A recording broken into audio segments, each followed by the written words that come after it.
Le privé est politique. C'est d'abord ce fameux constat qui fait basculer le quotidien de celles et ceux qui rencontrent les pensées et les luttes féministes. Cela ne signifie pas que l'on ne s'intéresse qu'à la sphère privée. Il s'agit en fait d'une critique radicale de l'ordre social. Saisir les liens invisibles entre les multiples sphères et types de relations nous fait découvrir la proximité des rationalités des différents pouvoirs. Et quand on arrive à les renouveler en conversation avec d'autres critiques sociales, les théories féministes peuvent devenir la baguette magique pour changer les choses, comme le disait notre amie Bell Hooks. Commence alors le travail des fouilles sédimentaires. La sédimentation est un processus bien connu en archéologie. Au fil du temps, la matière s'accumule et crée une couche. Et dans le domaine social et politique, ces couches renferment de nouveaux rapports de pouvoir structurés. En général, les premières couches qu'on atteint, ce sont les plus visibles car on y est confronté au travers de nos expériences. Le sexisme, le capitalisme, le racisme, le militarisme, l'hétérosexisme, le colonialisme. On peut s'arrêter là par un conformisme relatif. Mais si on continue à pousser la réflexion, commence un questionnement existentiel qui dévoile d'autres couches plus invisibles. Par exemple, celle qui correspond à l'anthropocentrisme. On réinterroge alors, sous ce nouvel angle, la philosophie, l'histoire, les sciences, le droit, l'art, l'imagination, la culture, donc tout le paradigme civilisationnel. Ainsi apparaît un miroir reflétant la manière dont la civilisation humaine s'est construite en se détachant des autres vivants et en les opprimant. Nous y découvrons les différentes formes de la rationalité dualiste qui distinguent la culture et la nature, en réservant la culture à l'humain, tout en le gratifiant de la mission d'exploiter la nature.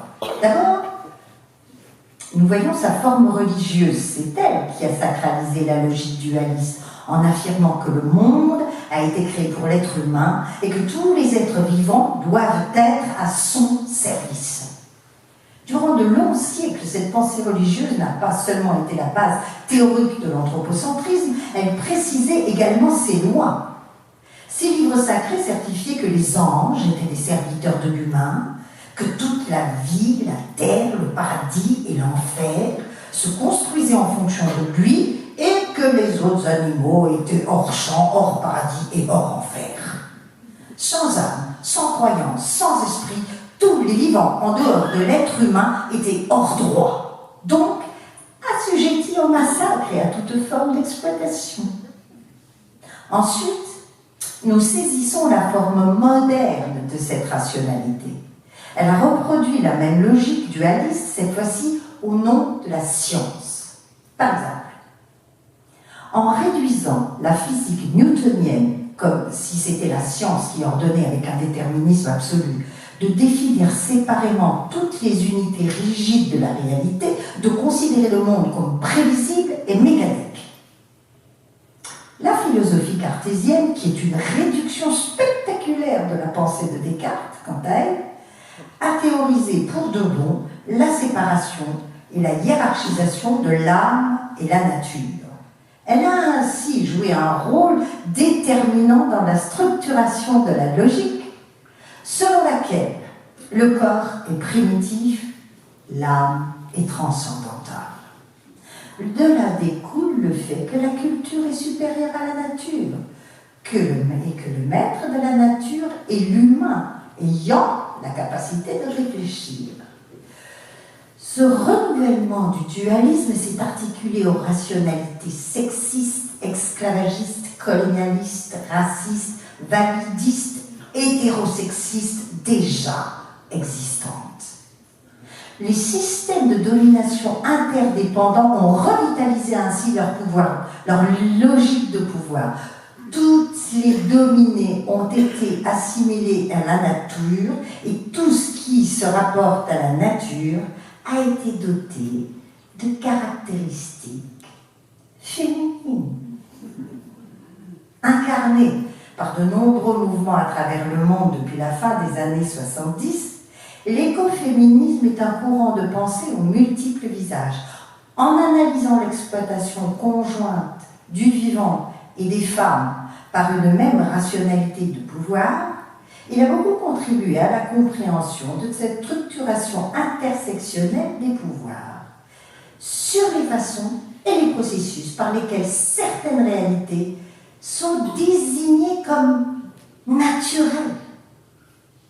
La remise en question radicale du paradigme de la civilisation humaine et surtout de la modernité occidentale qui imagine une nature dans la limite de sa pensée a permis également d'élargir les grilles de lecture. Quand Marilyn French disait « Le patriarcat est une idéologie fondée sur la reconnaissance de la différence et de la suprématie de l'homme sur l'animal », elle soulignait l'entrelacement entre la colonisation des femmes et celle des vivants non humains, en montrant comment les corps des femmes sont saisis, soumis, instrumentalisés, appropriés par cette même logique.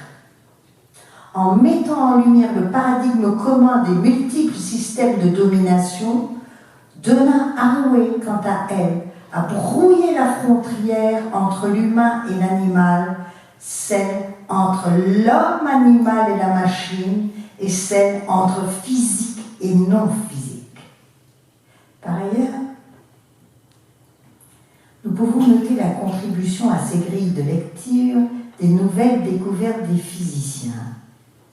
La relativité d'Einstein et la physique quantique ont permis à la connaissance physique de pénétrer dans le monde atomique et subatomique qui échappait à la connaissance sensible. On a alors pu considérer la réalité dans une continuité espace-temps où aucune unité ne peut être comprise sans considérer ses rapports avec les autres, ni les effets du regard de celle ou celui qui l'observe.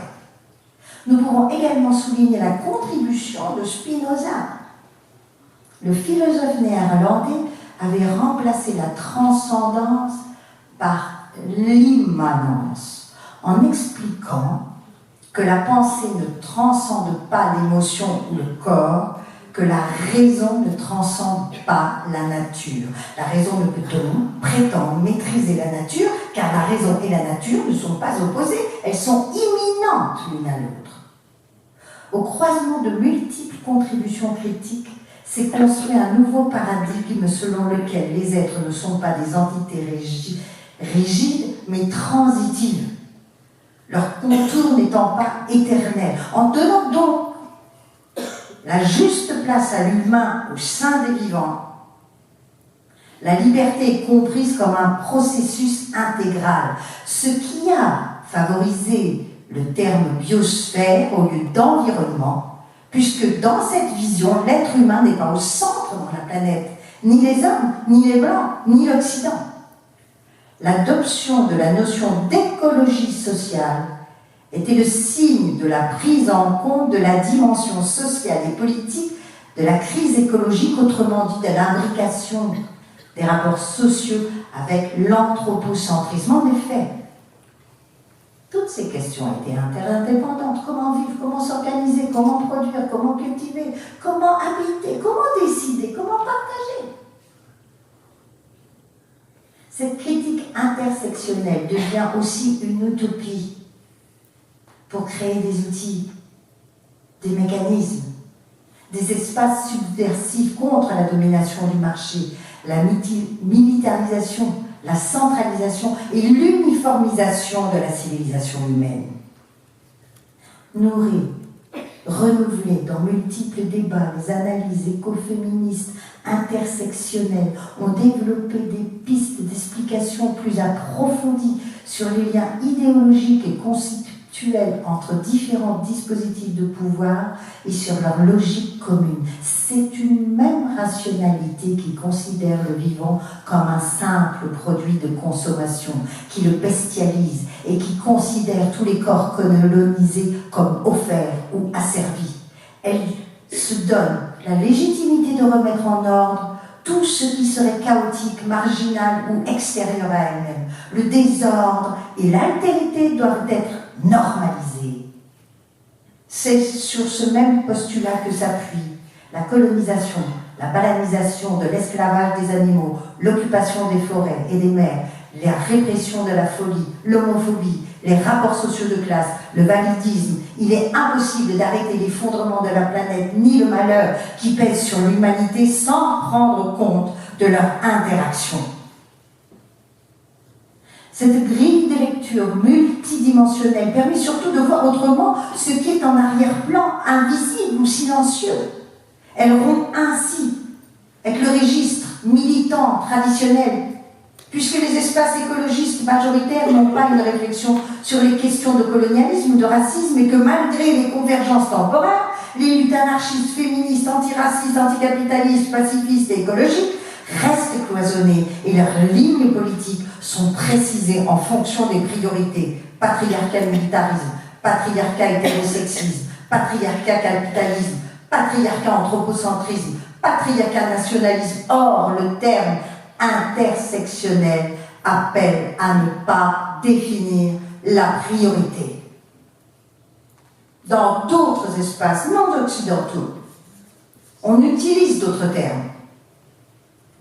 J'ai été construite par exemple en Turquie, où de multiples convergences se créent, et longtemps je n'ai pas ajouté d'autres qualificatifs à mon féminisme: écologiste, antimilitarisme, anti-hétérosexiste, antiraciste, antinationaliste, écologiste et anticapitaliste.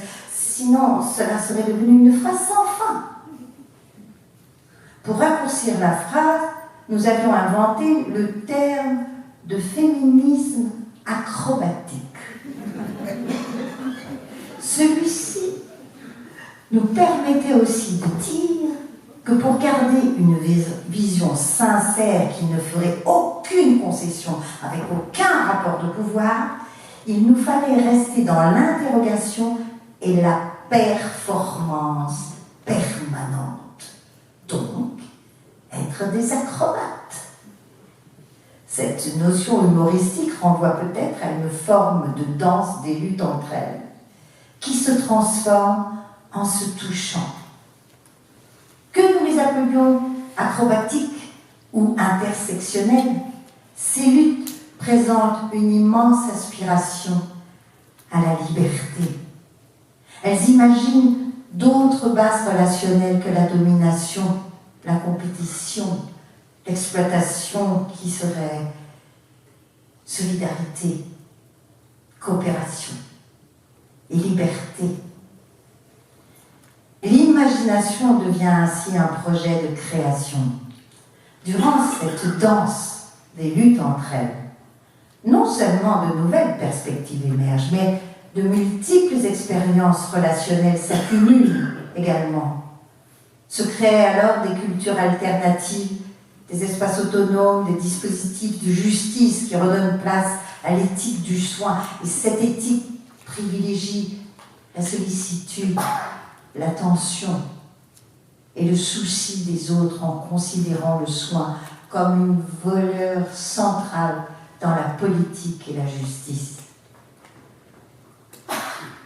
Dans nos sociétés structurées par des rapports de pouvoir qui tous évacuent le soin, rien n'est plus radical que de voir les vivants et les vivantes prendre soin les uns et les unes des autres, sans hésitation, dans le contexte d'une relation de longue durée et de manière juste et équitable.